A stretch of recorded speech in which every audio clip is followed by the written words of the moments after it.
Hi everyone, I'm Alana. And I'm Joshua.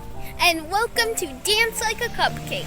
So today, right now we're walking to the park and we're going to tell you the story behind Dance Like a Cupcake. And if you haven't, please like and subscribe and click the notifications down below.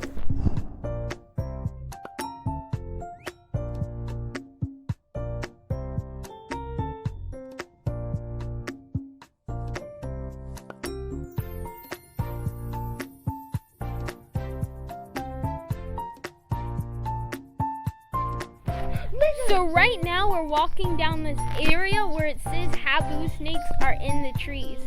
And basically, Habu snakes hang down from the trees, right Joshua? Whoa! There's a green lizard. No, that's a gecko.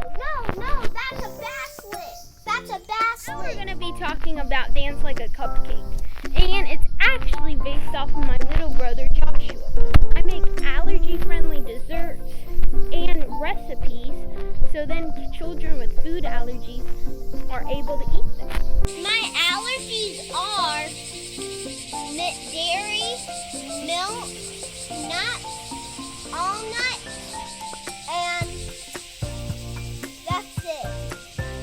And I'm allergic to sesame seeds. That's my highest one. So, Alana, how'd you come up with the name Dance Like a Cupcake? Well, I came up with the name because, you know, when you eat a cupcake, it tastes so good that you feel like dancing.